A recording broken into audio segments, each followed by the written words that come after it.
there shall be signs in the sun, and in the moon, and in the stars, and upon the earth distress of nations, with perplexity, the sea and the waves roaring, men's hearts failing them for fear, and for looking after those things which are coming on the earth.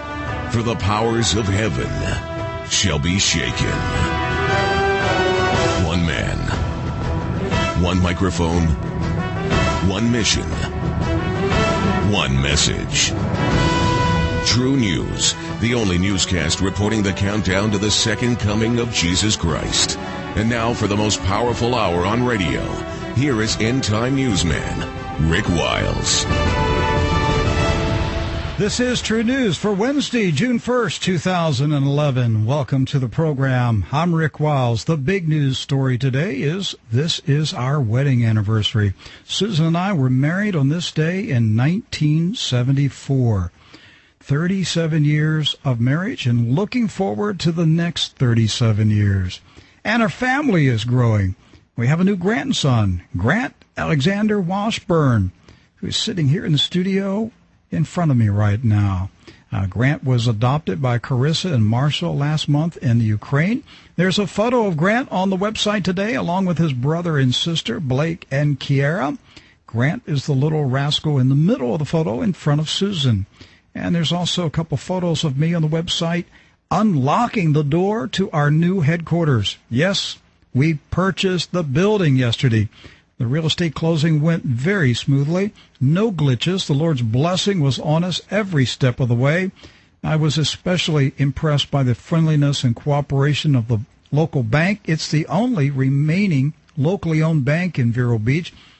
And their down-home friendliness reminded me of the good old days when local bankers were part of the community and knew everybody in town long before the banks were gobbled up by the big conglomerates. Maybe the financial crisis will wipe out the big conglomerates and we'll return to the days of local banking. I hope so. Again, Susan and I express to you, our partners, our deepest appreciation for the outpouring of support that enabled us to purchase the building. Now the fun begins. Okay, I'm not going to devote any time today to reporting world headlines. I encourage you to go to the website, truenews.com. I have a special guest with an amazing story to tell. And after the interview, I want to share with you, in the remaining time, something that was told to me a few days ago by a close friend.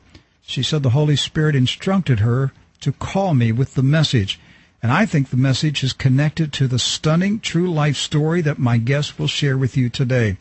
I also think his story is connected to the sudden outbreak of urban violence in many U.S. cities over the weekend.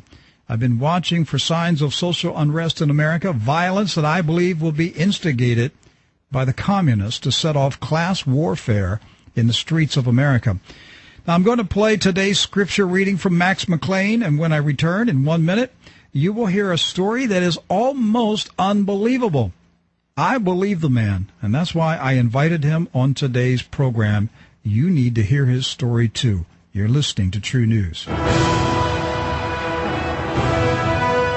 You're listening to True News, the End Time Newscast. Rick will return after this announcement.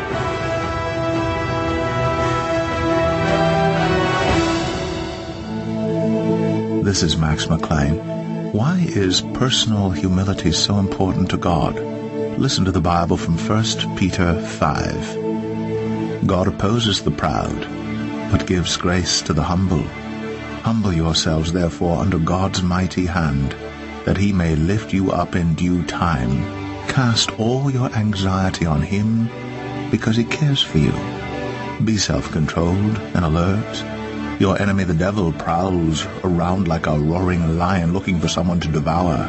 Resist him, standing firm in the faith. And the God of all grace, who called you to his eternal glory in Christ, will himself restore you and make you strong, firm, and steadfast. From 1 Peter 5. Listen to the Bible. It's great for the soul. Hear more at radiobible.org. Well, welcome back to segment 2 of True News. I'm Rick Wiles. During the 2008 presidential campaign, Pastor Wiley Drake was a guest on this program, and he told us a true story that I never forgot. Many of you will remember it too. He mentioned an American man he knows who was doing business in the former Soviet Union in the early 1990s, shortly after the fall of the communist regime.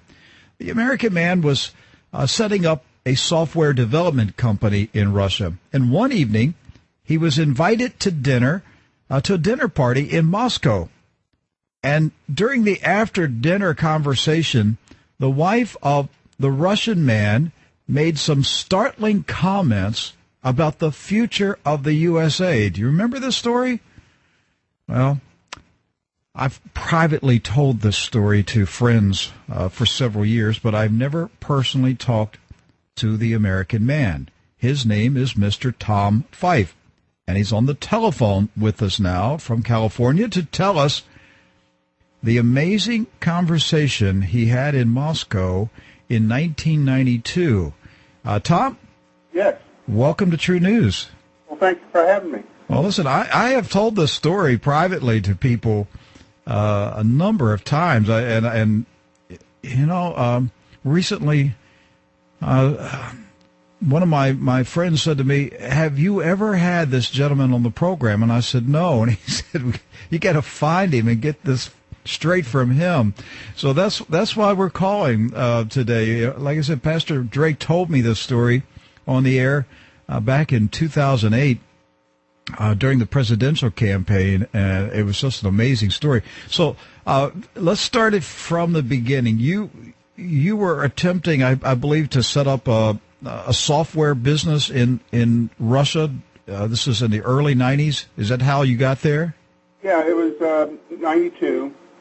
And I initially was going there because I was involved with some relief efforts with Russia through their church, and getting food and supplies over there because things were getting a little bit short. And I met some Russians who were very good at programming, and we started talking, and we decided we're going to start to try to do something. Okay, so this was a company that you were going to partially own in cooperation with some Russian investors? Yeah, we had two sides. It was under an umbrella that was formed in Britain, and there was an American side and a Russian side. And the Russian side were a lot of programmers who were with the Russian Academy of Science. All right. Now let's move into where this thing starts to get interesting. You were invited one evening to a dinner party, and was this held at a restaurant or at an apartment, a home? It was at. You see, the woman who we're talking about was the wife of the guy that was the head of the Russian group. Okay. This was all done in their dining room. All right. Do you want to give these various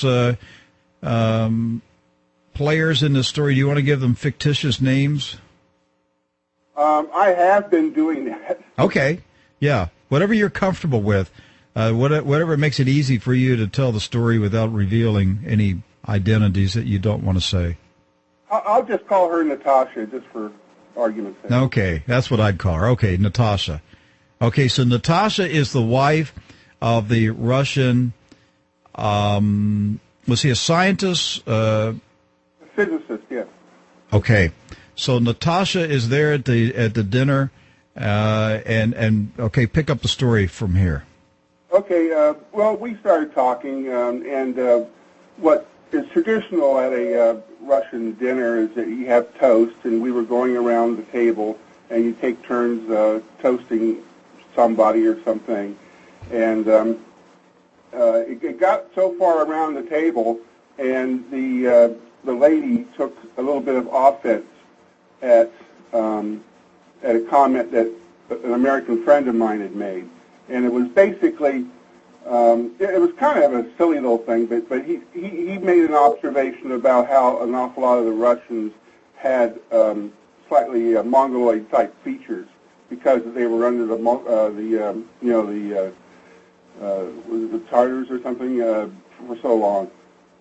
and she took offense at that because she thought she started to describe what she thought was the perfect racial Russian person, and she's used that as a leaping board to say, well, you guys, you Americans, are so cocky all the time, thinking that you're so pure and everything, but you're going to really have the tables turned on you when you have a black president very soon. And that's how she started talking about the whole subject. That she knew more than I certainly knew. Okay, so this is 1992, and she's making a reference that America will have a black president. Yes. All right, and she started going into details. It was like she wanted to make sure that we knew that this was real, that this was a real person. She started describing details.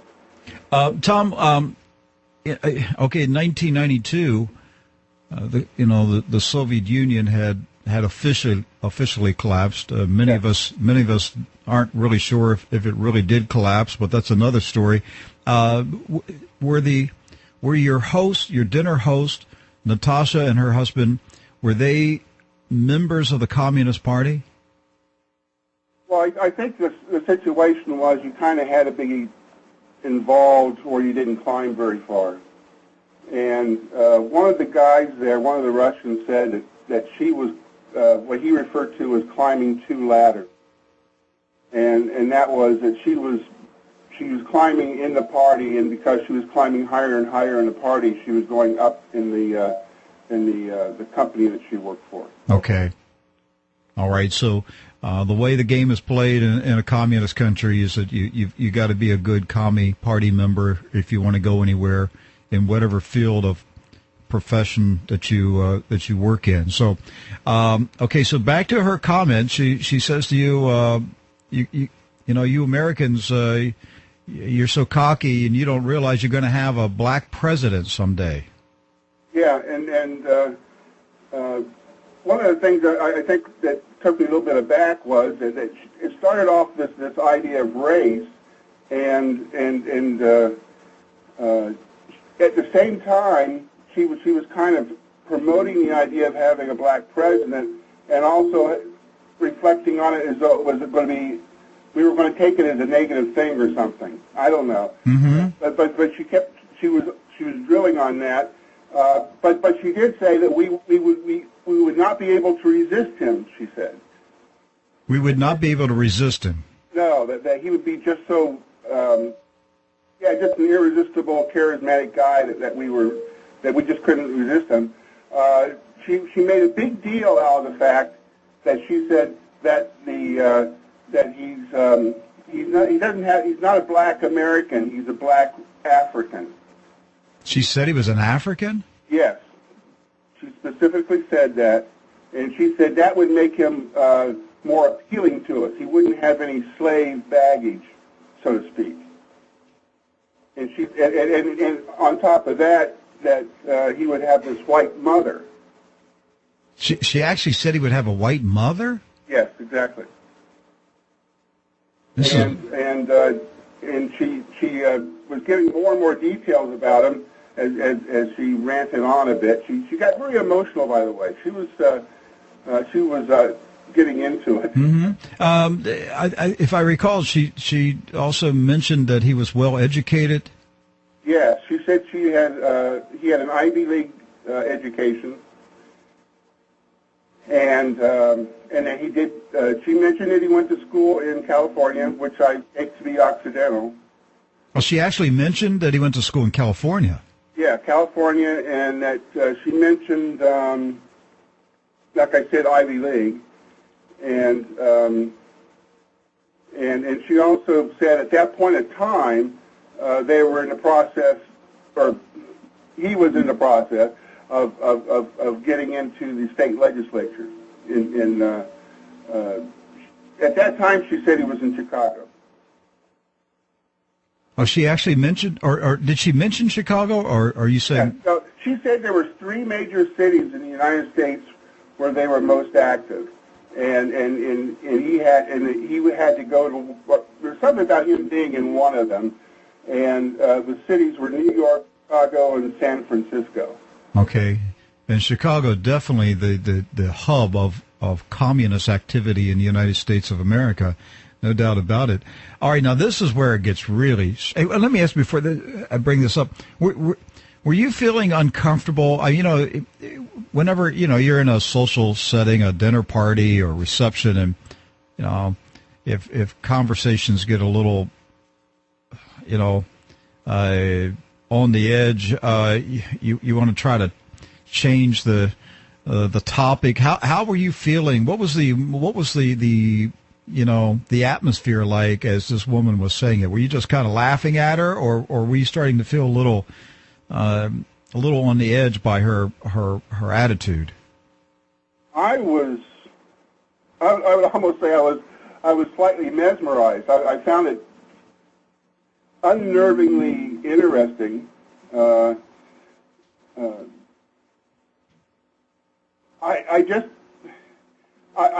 don't know. Everything she said was drilled into me. I mean, it was like I couldn't ignore anything she said, and I was trying to pay attention to everything, and things seemed to make sense. Or let's put it this way: her story held together in the details, and I was surprised she actually knew so much about different things in America. And okay, so you actually you allowed her to talk. You wanted to. It's like looking at a train wreck. You know you're not supposed to look at it, but you look anyhow. So I was talking a lot earlier on. We were talking about a lot of different subjects. Some of them was like language, difference between British English and American English and things like that. But when she started on this rant thing, I only interrupted her a couple times. One of them was she thought that we should have voted for was it Mondale and Ferraro, Geraldine Ferraro, who passed away a few months ago. We should have voted for that ticket, particularly since it would have given us a woman vice president. Mm-hmm. And I said, well, you don't vote for vice president per se. You vote for the president. And she said, no, you had a chance. You could have had a woman in there. Yeah, well, Geraldine Ferraro would have been classified as a democratic socialist. So maybe she knew more about Geraldine Ferraro than we realize. Okay, so let's Tom. Okay, at this point, so she has told you, hey, listen, white America, you're going to get a black president someday, but there's more to it. We know who it is, and he's going to. He's been educated in your Ivy League schools. He's been strategically placed in one of three important cities in America as far as communism. He's from Africa. He has a white mother. Now, and she went further to. She started to say where he was from. And at first, she stumbled around a bit, and she said, at first she said he was from Washington State. And then she said, oh, no. It was Hawaii. He's from Hawaii. And at first I never, that didn't make any sense to me, but since all this stuff has been coming out and they've been talking about everything, the books I've been reading show that there was a Washington State angle to it, and that the mother went back to Washington State apparently after the birth. Yes, Ann Dunham. When she, after the birth, supposedly she left Hawaii and went to the state of Washington to go to college. Yeah, so that was a little detail that didn't make any sense to me at all at first. I thought she was just stumbling in her memory, but no, I think she knew, she knew that detail, and she said it first incorrectly, and then she corrected herself to Hawaii. Okay, now Tom, did she say a name? Yes, well, that was one of the other things she was big about was actually saying what his name was. And she said it was Barack. And at the time, I was doing I had been doing a lot of research, military type work, and I was having to read maps that were written in Persian and Arabic and stuff like that, and I picked up a smattering of words to know that Barak meant blessing. And I mentioned that, and I said, Barak's that an odd name. I thought, I told her it meant blessing, and she went on, oh, yes, she said that he was going to be a blessing for world communism. And she made the point that the United States is at the same time the greatest hope and the greatest obstacle to communism. And that had to change. What did she say is the greatest obstacle to communism? The United States. The United States. Mm-hmm. That the United States was the greatest hope and the greatest obstacle, and that obstacle part had to change.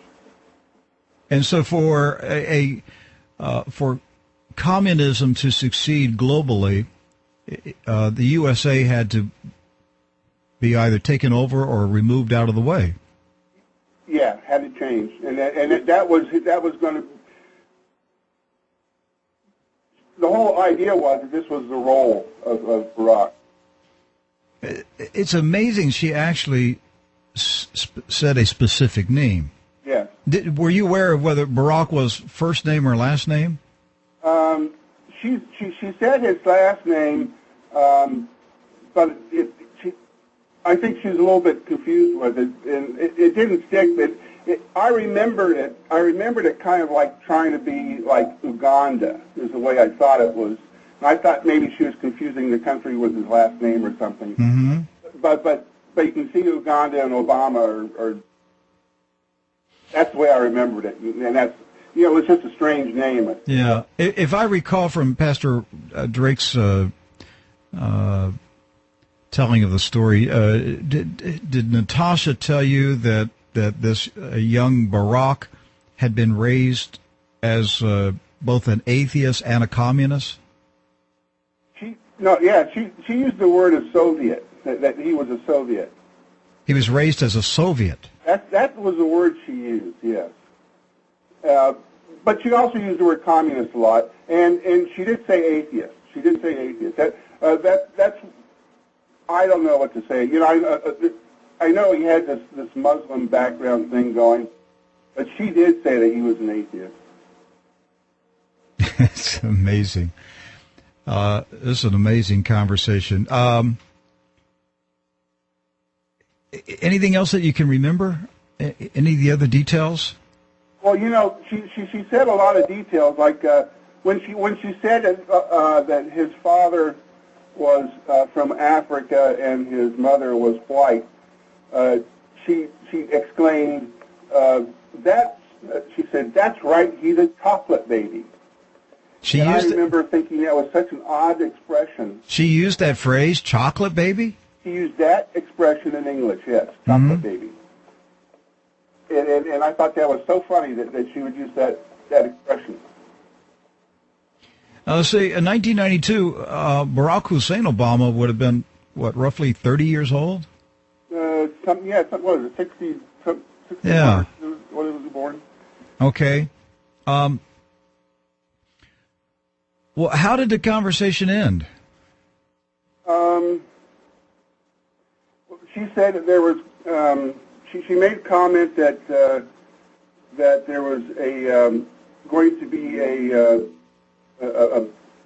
some kind of an organization center in San Francisco, and let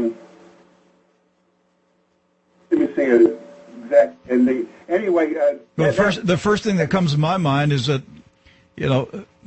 we gave Mikhail Gorbachev major office space in San Francisco. Yeah, the Presidio. I found that out after just a couple years ago. I mentioned that to somebody, and they said, "Oh, that must be that thing they did at the Presidio with Gorbachev." Mm-hmm. And then I started looking up that, and I found out that the person who was integral to getting that thing pulled off for him was someone named Nancy Pelosi. Why am I not surprised? Yeah, I saw that and I just almost laughed out loud. But anyway, the conversation got. I think the conversation really died when she started to get a little bit more loud, and I think her emotional was getting up there, and her husband kind of tried to get her settled down a little bit. Mm-hmm. Okay, so I'll recap this. You're sitting with the wife of a Russian physicist. You're in Moscow. It's 1992. The Soviet Union had just collapsed. Anybody who is anybody in Russia had to be an active member of the Soviet Communist Party, or you just didn't go anywhere. You're blacklisted. This woman changes the dinner party talk to it's got a racist tinge to it, and she's basically saying you white Americans have no idea what is about to happen to you. Mm-hmm. We have a young Soviet, and she referred to this man as a Soviet. We have a young Soviet who is being groomed for political leadership in America. He's connected to Hawaii. There's a connection to the state of Washington. He's going to reside in one of three major cities. She mentioned Chicago. Mm-hmm. She tells you that he's been educated in our best Ivy League universities. Yeah, she's a school. She said referred to it as the schools of presidents. The schools of presidents, mm-hmm. and he's going to have an irresistible personality. The American people won't be able to resist his charm, and his father was African, his mother is white. She called this young man a chocolate baby. Yeah. All right, and she says he's going to become the first black president of the United States, but she's also inferring, Tom, he will be the first red president politically because he'll be a communist. Definitely. That was the whole gist of the thing, that he was going to be slid in under the door, so to speak, and it wouldn't be a surprise for us. What your story says is that people in the Soviet Union at the highest echelons of the world communist movement had a plot, a conspiracy to plant in the United States a Manchurian candidate that they would groom, educate, help him go up the political ladder in American politics and win the presidency, and then change America into a socialist communist state. Now, if Barack Obama didn't get elected, and if we didn't have the federal government seizing control of private enterprise, taking control of the healthcare industry, if I didn't turn on the TV now and actually hear news anchors actually refer to themselves as socialists, like you hear on MSNBC now, they actually say, I'm a socialist. Alan Combs the other night on Fox News telling Bill O'Reilly, yes, I am a socialist. If none of this happened, I would say this whole story is crazy. But, Tom, there has been a sea change in America. We have taken a major leap to the left, embracing socialism. We're on the path of becoming a centrally planned Soviet state. And this has all happened since 2009. I know, it's amazingly fast. Yeah.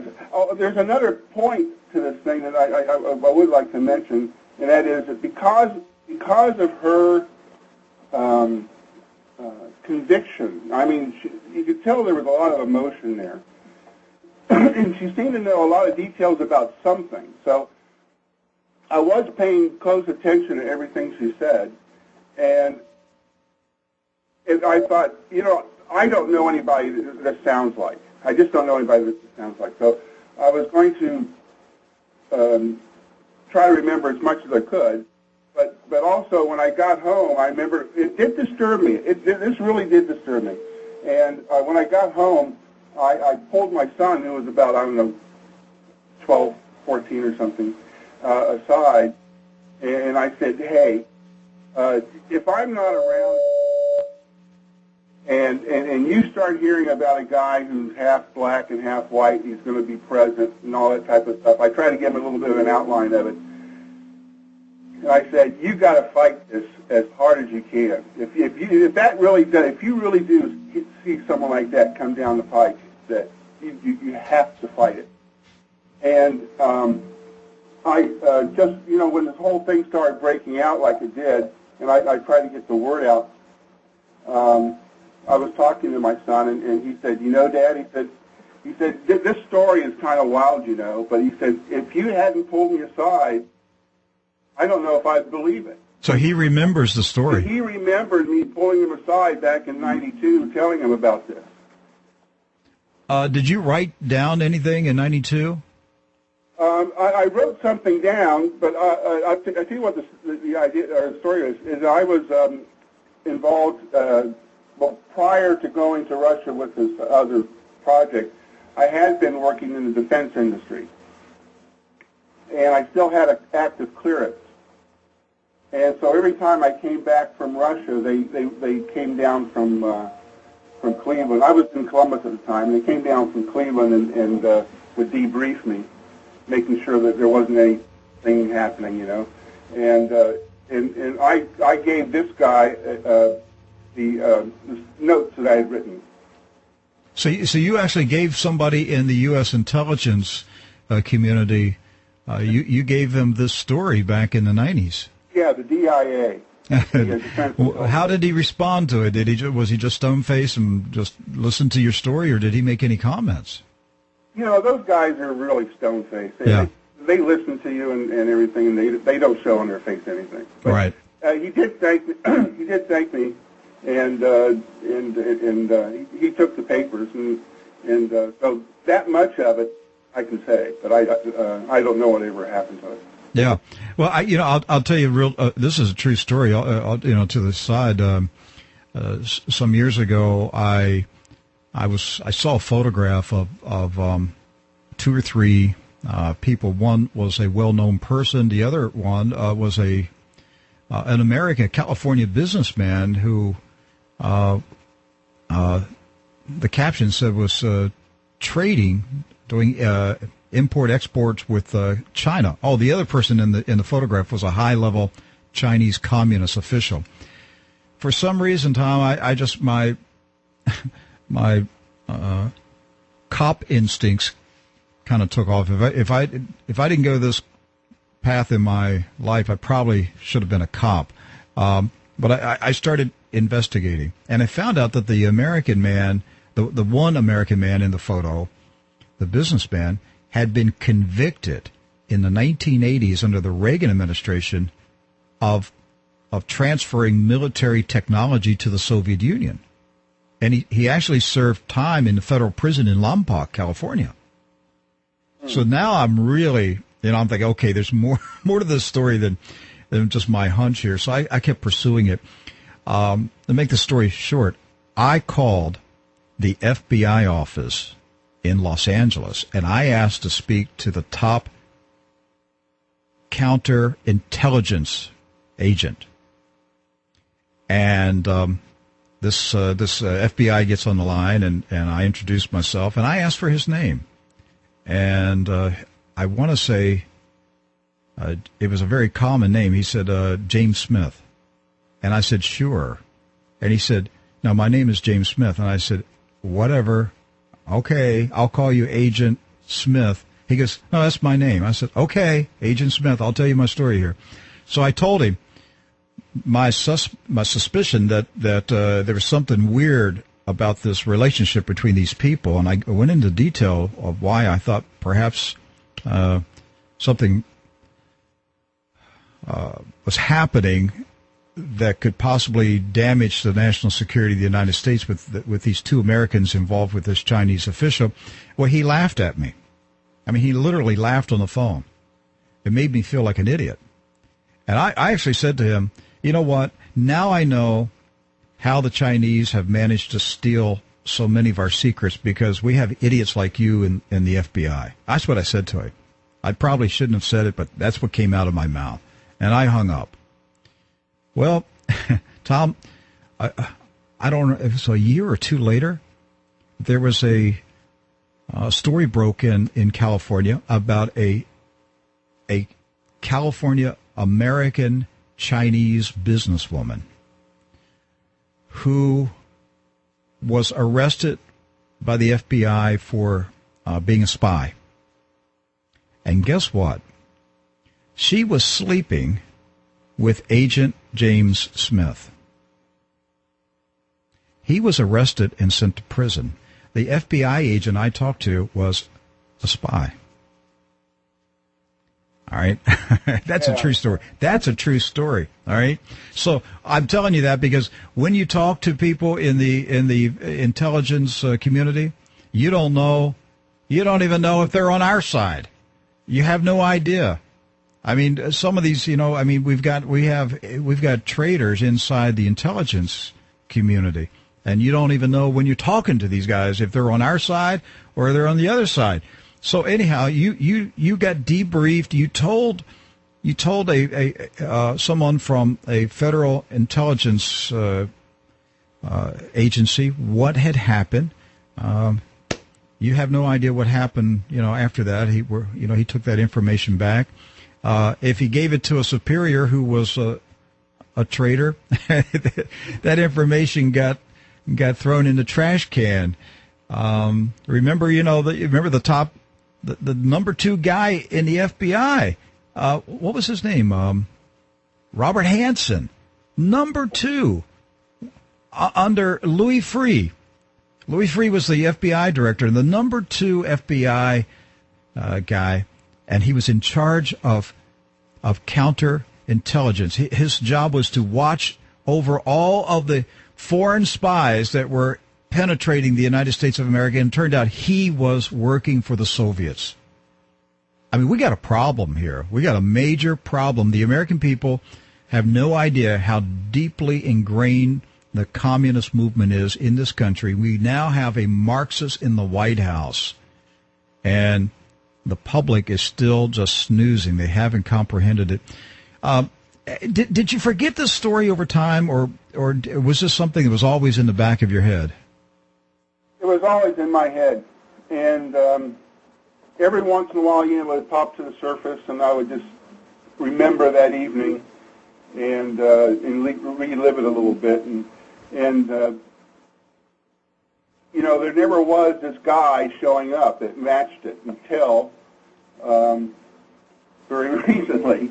So what happened in 2007, 2008 when you started to hear the name Barack Obama, a young black man running for president? What happened to you? What was the reaction in you? Yeah, I tried to find out as much as I could about him, and it got. I'll tell you, I cannot describe the way it felt when, as I started Googling him around and finding more and more, and everything just matched up with what that woman said. It was the most frightening feeling. It was a sinking feeling. I thought, it's like it's real. And I went through this process of trying to get to talk to people and talk radio and everything. I wrote emails. I did everything I could, and I don't think I got one reply of an email from anybody. I went down through the whole list that you can think of people.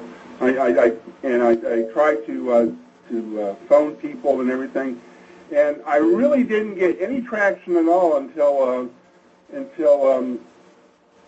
Wiley Drake got Pastor Drake, okay. Yeah, and and we had some chats, and he had me on his show, and it actually started to get some traction then. It caught attention. Now, Tom, I don't mean this to offend you, but you know that most people would say you're smoking weed. You made up this story. And if you took this story to the mainstream media, they would laugh at you. They would go, "This is crazy. This is a right-wing Tea Party conspiracy theory wacko guy." I mean, that's what they would say, right? Yeah. Oh, okay. I'm just being realistic about where we're at politically in the country. You can tell people things that can be absolutely true, and they will not accept it because they have been conditioned, which is that's the effect of communist propaganda in the country. Have you ever considered submitting to a polygraph, a lie detector test, to verify that the story you're telling is true? Someone else asked me that, and I said very quickly, I have no problem. You see, sometimes people say, well, you got this conspiracy theory there. And I said, I try to tell people, I don't have a theory. I'm not involved. I didn't sit here and try to put A and B together and come up with C or anything. Mm-hmm. I'm just reporting what this woman said. Right. That's all I'm doing. I'm trying to report what she said as accurately as possible, and that's my story. And that it's as plain and simple as that. Right. Right. I mean, if it happened, it happened. You know? And I'm not making anything up. I'm not twisting anything. I'm just trying to portray as accurately as possible what happened that evening. And I know exactly where you're at, because I can tell you, Tom, that over my lifetime, I've had experiences and conversations with people that I've tried to tell others, and I know they don't believe me. But hey, I was there. I heard it. I saw it. I know exactly what came down. And whether anybody believes me or not, it's the truth. And so I know where you're at in this, because I've had the same, I've had to deal with the same skepticism over my lifetime of things that I've seen and heard. And, you just have to tell people, look, I'm telling you what I saw, I'm telling you what I heard. Whether you believe me or not, that's your choice, but it's still real. So I'm not questioning you. I'm just saying, look at what's going on with the birth certificate. I mean, the media, which I believe most of the media is communist anyhow, so they're running cover for Obama and the Communist Party.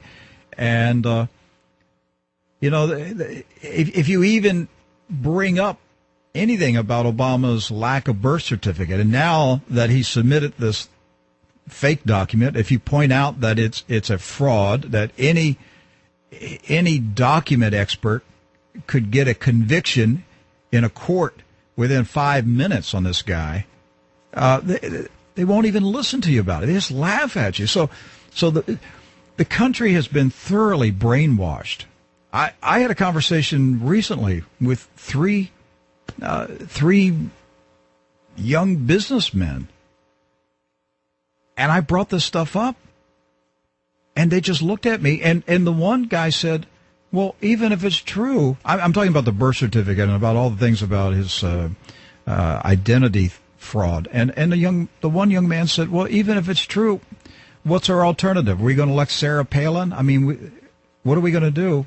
He's our president. I thought, oh my gosh, nothing upsets the public anymore.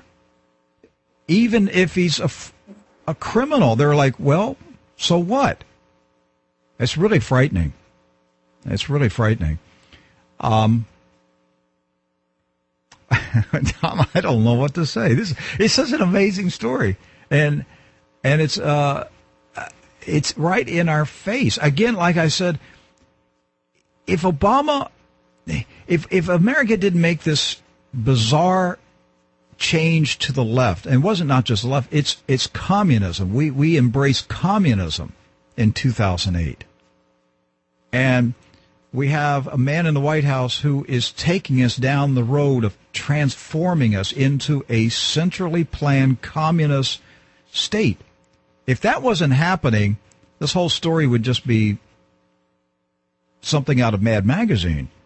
But we really are becoming a communist nation. And that's a frightening thing. But like I said, he lines up with the person this woman described, and everything about him is exactly as he described or she described. And if you take the idea, okay, Manchurian candidate, what's he here for? Well, it's obvious what he's here for then. And if that's the case, every American should be shaking in their shoes and trying to do something to change things, get this guy out of there. Tom, I believe where we're at right now, I think the patriots in this country, we're facing such an overwhelming, massive communist takeover of this country. It's so deep and so pervasive and so powerful because it's so slick. It's a hidden takeover. It's well planned, well executed takeover. It's a silent, nonviolent communist revolution of the United States. And I think the only thing that can help us is God himself is going to have to intervene. And I believe God's people in this nation are going to have to get on their knees and do some real serious intercessory prayer now. I mean, you can't wait another year or two. You've got to get on your knees and begin to pray and intercede and ask God, reveal this evil, reveal this dark, sinister octopus that is strangling the life out of America, transforming us, because they will change us into an atheist nation. That is the logical progression of communism. That's why this country's Christian heritage has been under attack for decades. Who was attacking it? The communists in America, the God-haters, the atheists, the communists in this country. No, they don't go by the name Communist Party. The Communist Party is now the Democratic Party in America. It's been taken over. And so we've got to pray. We've got to intercede. We have to ask God to pull back the blanket and expose these maggots that are crawling around in this country, destroying the fiber of this country. And they're maggots. They need to be exposed and eradicated, because we have an infestation of communist maggots in this country. And we're at the point right now that it's ready to go completely under their control.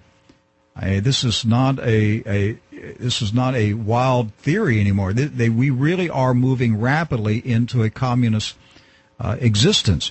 And so I don't know anything else to do. We got two choices, Tom. You go into the streets to stop it, or you get on your knees and ask God to expose it.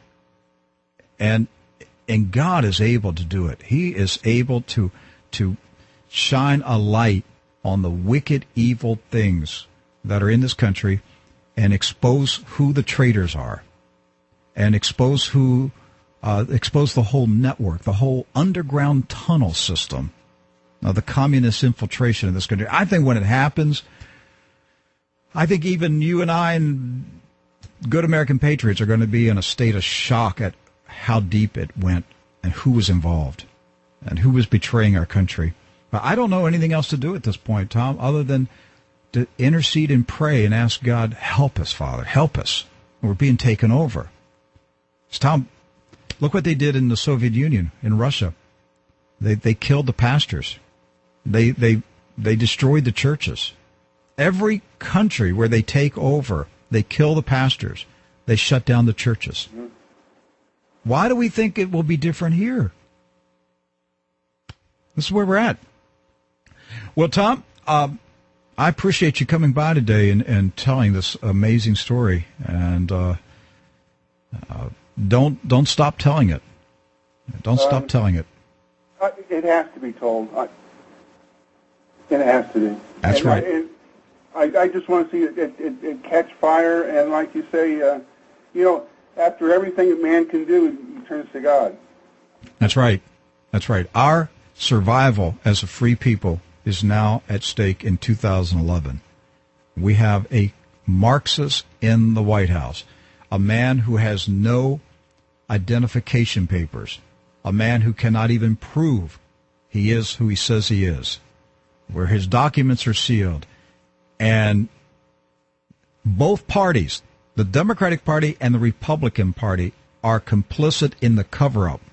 They will, even the Republicans will not challenge this man. They're both participating in the cover-up. And the media is up to their ears in this thing. And so it's up to the Christian patriots in the country to pray and intercede and ask God Almighty to expose this wicked, evil power that is choking this country right now. Because if they get us, if they get the USA, they'll get the whole world. There's nobody standing in their way. That's what's at stake. And this is a global coup d'etat. It's what I've been saying for several years. We are witnessing a global coup d'etat. My guest, Tom Fife in California, a man with an amazing story from 1992. Tom, thank you. Appreciate you coming on True News. Well, thank you so much for having me. Well, one thing is for certain. Tom's story is either the biggest lie ever told or it is the truth. There's no middle ground. There's no gray area. Either he made up the story or he's telling the truth. If he made up the story, he's got problems. If he's telling the truth, we've got problems. And I think he's telling the truth, which means we've got problems. We have a communist plant, a Manchurian candidate in the White House. Now, last Thursday, I received a telephone call from a woman in Texas whom Susan and I have known since we started this ministry in 1998 when we lived in the Dallas-Fort Worth Metroplex. Her name is Leah. She's married to a successful international businessman. They live in North Dallas. They're well connected in business and political leaders in America and Europe. And I first met Leah in 1998, a week or two after the publication of a book that I wrote called Judgment Day. She was in an audience where I was seated. The host of the meeting recognized me and asked me to stand up, and he said, Rick has written a book called Judgment Day. And when I sat down, she was seated behind me. She tapped me on the shoulder, said, I need to speak to you. I walked out in the hallway, and she said, I've been praying for you for 2 years. I said, what do you mean? She said, I had a vision. 2 years ago, I saw a man sitting at his computer writing a book. I saw the book come down out of the air and drop into his spirit, and he typed it out. And then I saw the title of the book. It was called Judgment Day. And she said, and I've been interceding for you and praying for you. Well, that was my first introduction to her. Well, Leah has battled cancer for years, and the Lord told her 10 or 12 years ago that he would shine his light in dark places of America and reveal hidden evil. Now, this is a true story. Many of you will remember when this happened. August 11, 2001, she called me in the afternoon. She said, Rick, something weird is going on today. Everywhere I go, alarm bells are ringing. I said, what do you mean, Leah? She said, security alarms, burglar alarms, fire alarms, car alarms, oven alarms. Everywhere I have gone today, alarms have rung. And she goes, the weird thing is the people are having trouble turning them off. They just keep ringing. And she said, I realized that something unusual was happening, and I prayed about it, and the Holy Spirit said, the alarms are ringing, and they cannot be turned off. Call Rick now and tell him the alarm bells are ringing, and they cannot be turned off.